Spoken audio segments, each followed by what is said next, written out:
Do you remember what they promised you when you were 20? They told you that if you studied, worked hard, and followed the rules, by the time you reach 40, life would be settled. They promised you that this would be the cruising phase, the phase of stability, of enjoying the fruits of your labor. But now you've arrived. And the reality is quite different, isn't it? The reality is that you are more tired today than you were 10 years ago. The reality is that the rules have changed. You earn more money than you ever imagined, but mysteriously, there is less money left over than when you were an intern. Every salary increase you earned was instantly swallowed by inflation, by taxes, by school tuition that doubled, and by insurance that skyrocketed. You feel like you're on a treadmill tilted upward. You run, you sweat, you bleed, you hit your targets, but the landscape never changes. You stay in the same place, 30 days away from bankruptcy if you stop running. This is not an accident. This is the design of the system. You fell into the trap of the inflated midlife. You were trained to be an excellent consumer of credit and a terrible accumulator of freedom. And the terrifying truth is, this is your last chance to get off the treadmill. Your 40s are the final halftime of the game. What you do or fail to do in the next 5 years will decide whether your old age will be one of dignity or despair. I am Buck, and I'm not here to sell you a dream. I'm here to wake you up from the nightmare before it's too late. The fork in the road has arrived. Are you going to keep feeding the system, or are you going to start building your exit? The ultimatum starts now. Nobody tells you the truth about being 40. Self-help books and finance gurus say it's the age of success, the peak of your career. I'm here to tell you that your 40s are the financial death zone. This decade doesn't determine how rich you will be in terms of luxury. It determines whether you will spend the last 20 years of your life as a free man or as a slave to medical debt and a bankrupt social security system. Let's dissect why your 40s are different from any other decade and why the danger is real. When you're in your 20s or 30s, you have the most valuable asset in the world on your side: recovery time. You can be stupid at 25. You can spend it all on parties, buy a car you can't afford, invest in shady cryptocurrencies, and lose everything. And guess what? You have 35 years of compound interest ahead of you to fix the mess. Time cleans up your stupidity. Time dilutes the mistakes. But in your 40s, the math changes. Gravity increases. Every financial mistake you make now isn't a stumble. It's an open fracture. Recovery time has shrunk drastically. If you finance an $80,000 car today, you aren't just paying a monthly installment. You are burning the capital that should be multiplying to pay for your food when you are 70 and nobody wants to hire you. You no longer have decades to play trial and error. Now, it's hit the mark or go bust. The paradox of the 40s is brutal. You are at the peak of your income, statistically speaking. You have never earned so much money, but you are also at the peak of your hemorrhaging. The Federal Reserve calls this lifestyle inflation. I call it assisted financial suicide. You bought the big house in the upscale neighborhood because you needed space for the kids. You bought the 2 new SUVs because you needed safety and status at the school gate. You pay for the country club you visit twice a year because you needed networking. And suddenly, you earn $200,000 a year, but you live as if you earn 30. Every dollar has a destination before it even hits your account. You are not the owner of your money. Your creditors are. I'm going to paint you 2 pictures. 2 possible paths that 40-year-old men walk. And I want you to have the visceral courage to admit which one you are on today. Path A. The path of the luxury zombie. You look like an absolute success on paper. High income. Beautiful house with a perfectly manicured green lawn. This year's car's in the garage. Your neighbors envy you. Your mother-in-law praises you at Sunday lunches. But inside you are rotten with anxiety. Your fixed costs eat up 80% of what you earn. If the air conditioning breaks, you put it on the credit card because you have no cash flow. If you lose your job in the next company restructuring, you have 3 weeks before you enter total panic. You don't own your things. The bank does. You are just the glorified caretaker who pays the bills, the maintenance, and the taxes to live in the bank's house. You live in what behavioral economists call a scarcity mindset. Your brain is in a constant state of alert, focused only on surviving the next bill. You can't think strategically. You can't see long term opportunities. You're just trying not to drown while smiling for the audience. Path B, the path of the invisible sovereign. Nobody looks twice at you on the street. You don't draw attention. You drive a Toyota or a Honda from 5 years ago, paid in cash, with the maintenance up to date. Your house is comfortable and safe, but perhaps a little smaller than the bank said you could finance with your salary. You don't have the trendy watch on your wrist. But here's the difference: you have margin. 30 or 40% of your income has no owner. It is yours. It is your personal army. When the world enters a crisis, when the economy wobbles, you sleep like a baby. When an investment or business opportunity appears, you have the money ready to strike. You don't have to swallow crap from an abusive boss or accept humiliating tasks because you have 6 months, a year, 2 years of freedom in the bank. You have the power to say no. And the power to say no is the only definition of wealth that matters. The difference between these two men is not how much they earn. Often, the zombie earns more than the sovereign. The difference is how much they spend on their own ego. The decisions you make in your 40s regarding your fixed costs are the difference between dying rich or dying dependent. Let's talk numbers, because Buck doesn't work with feelings and motivational phrases. Buck works with cold data and relentless math. The historical average of the S&P 500, the American market, is about 10% per year. That's great. It's a wealth machine, but that doesn't help you at all if you don't have money in there participating in the party. According to Vanguard research, the average 401k balance for Americans in their 40s is about $150,000. Does that seem like a lot of money to you? It's not. It's pocket change in the grand scheme of things. Most Americans believe, and surveys show this, that they need $1.2 million to retire with a minimum of dignity and comfort. You have 150. You need 1.2 million. The clock is ticking. You have 20 years left. How do you close that $1 million gap? You don't close it with hot stock tips on YouTube. You don't close it by playing the lottery or waiting for a miraculous inheritance from a distant relative. You close that gap by murdering your fixed costs. You close that gap by stopping the bleeding. I'm going to give you a practical example that will make you want to vomit if you do the math on paper. Cars. The average monthly payment for a new car in America today is $750. If you finance a used one, it's $530. Most middle-class families have 2 cars. We're talking about $1,400 to $1,500 a month, leaving your life to pay for metal, rubber, plastic, and glass that depreciate every single day. In a typical 6-year financing cycle, you sent over $100,000 to the manufacturer and the bank. $100,000 evaporated, burned on the bonfire of vanity. Now, imagine you swallowed your ego. Imagine you stopped trying to impress people in traffic who don't even look at your face. Imagine you bought 2 used, reliable cars in cash and invested those $1,500 a month in the market. In 10 years, at a realistic rate of return of 7% above inflation, you would have nearly $260,000. Just from cars. Just for driving a normal car instead of a spaceship. This decision, alone, isolated from all others, can be the difference between retiring 5 years earlier or working until you die at a supermarket checkout at 75. Now let's talk about housing. The biggest devourer of American middle-class wealth. The bank says you can spend up to 30 or 40% of your gross income on your mortgage. They call this a healthy debt-to-income ratio. I call it contractual slavery. If you spend 40% of your income on the house, plus 20% on cars, and another 30% on taxes, insurance, and basic cost of living. What is left? 10%? With a 10% savings rate, the math is clear. It will take you 50 years to retire. You don't have 50 years ahead of you. You've already lived half of them.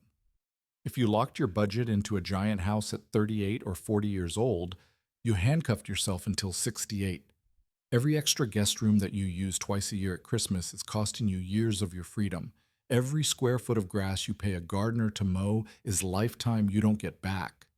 But Buck, I deserve comfort. I work hard. I'm a senior professional. I get it. The system was designed to make you feel like you deserve it. Marketing exists to turn luxuries into basic necessities.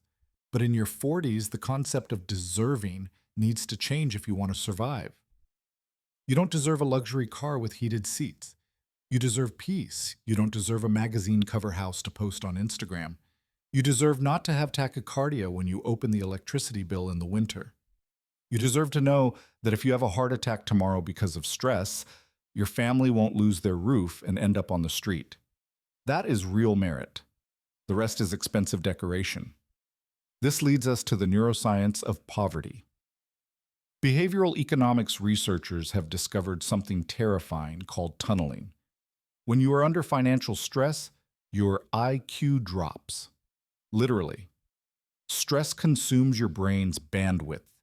It's like trying to run a heavy video editing program on an old computer with a virus. Everything slows down. Everything freezes. When you have no margin, when you live on the edge, you become a cornered animal. You can only think about the now. How do I pay this today? How do I solve this crisis this week? You lose the capacity for peripheral vision.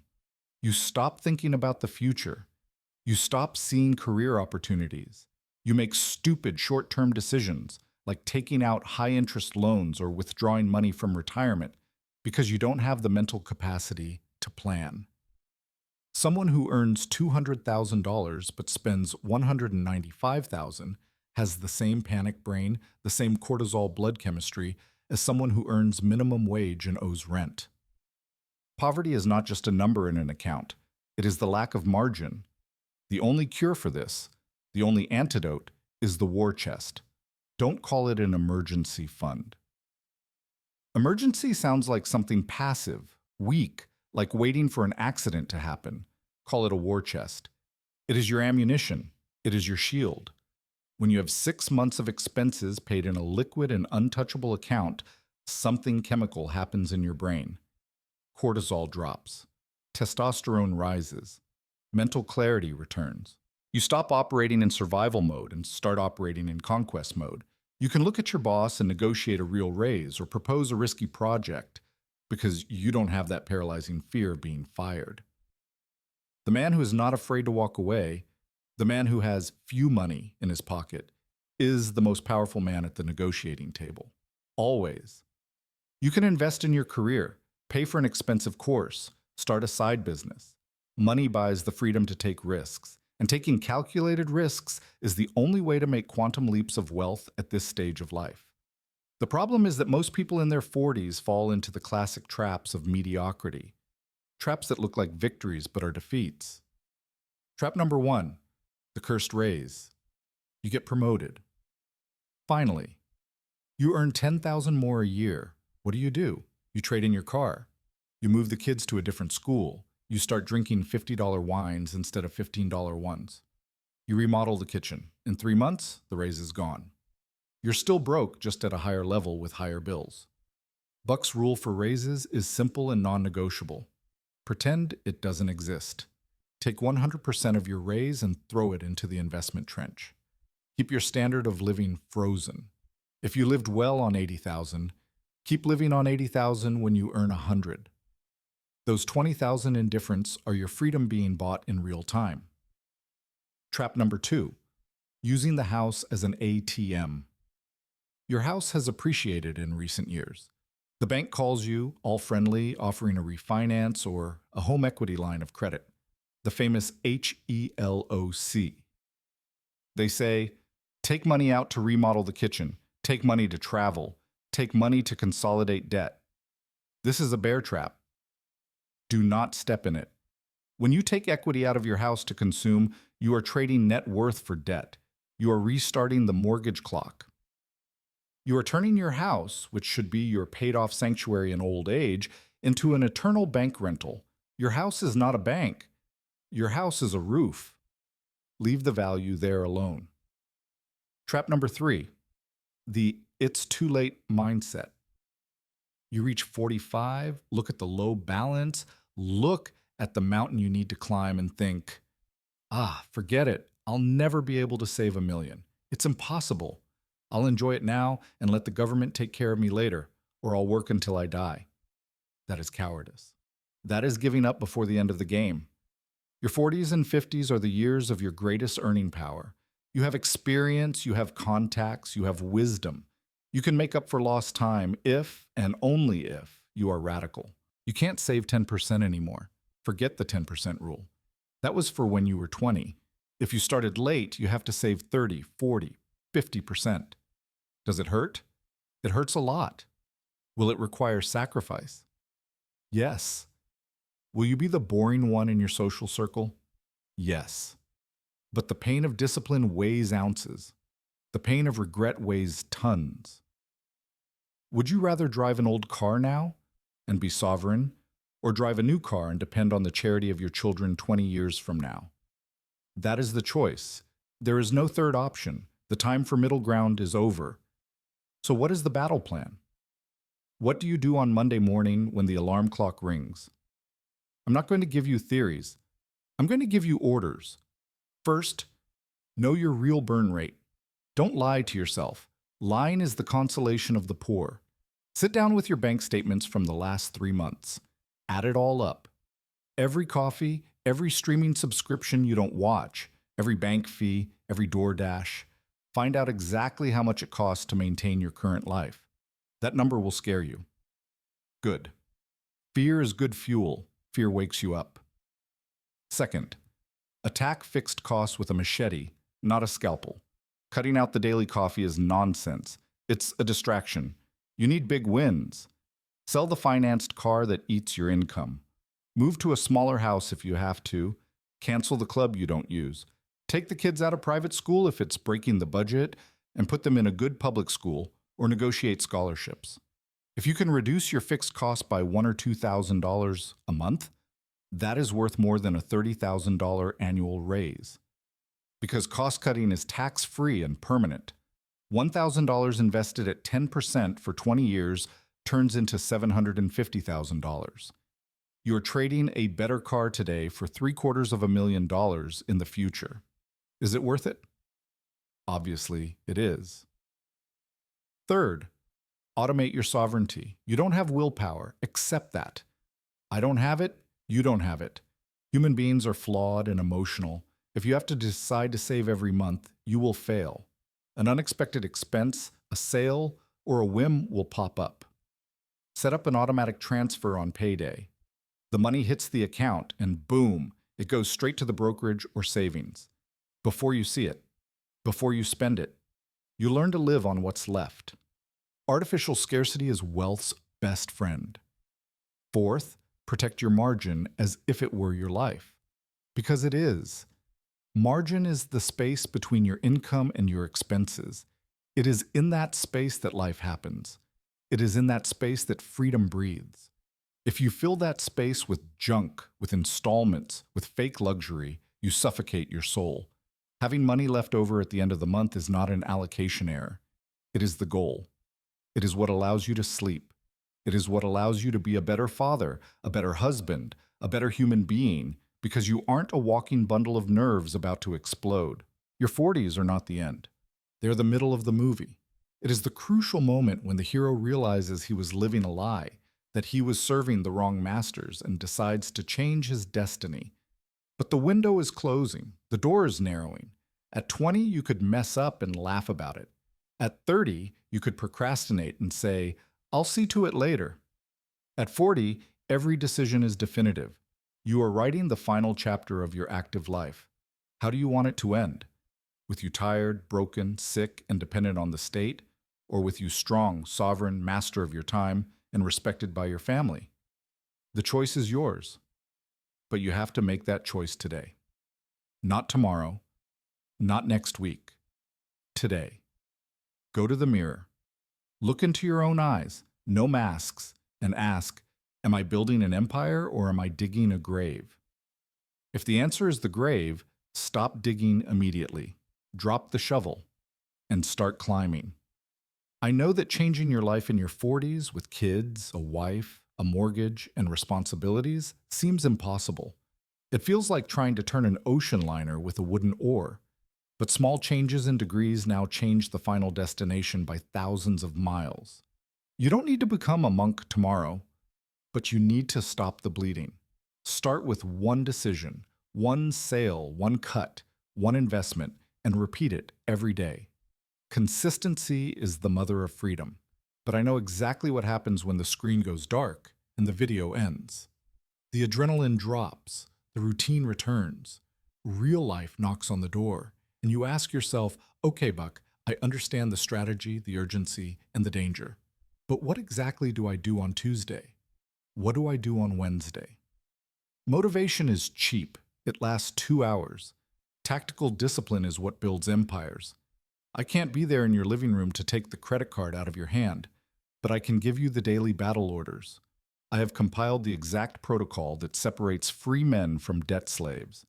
It's not a fluffy self-help book with pretty motivational phrases. It's a field manual for the trenches of financial warfare. It's called The Order of the Day, 365 high-impact actions for your financial sovereignty. It's simple. One mission a day. No excuses. No stalling. Practical actions to cut spending, increase margin, and armor your mind. If you want to stop guessing the next step and start executing like a professional, the link is in the first pinned comment. Get your copy. Receive your order, and go to battle. I want to hear from you in the comments. What is the stupid financial decision you made in the past that, if you could go back in time, you would slap your own face for? Let's share the war scars. If this video gave you a necessary punch in the gut, leave a like and subscribe. Your 40s are the ultimatum. Respond with strength. Keep your numbers clear and your soul free. I am Buck. I'll see you in the trenches.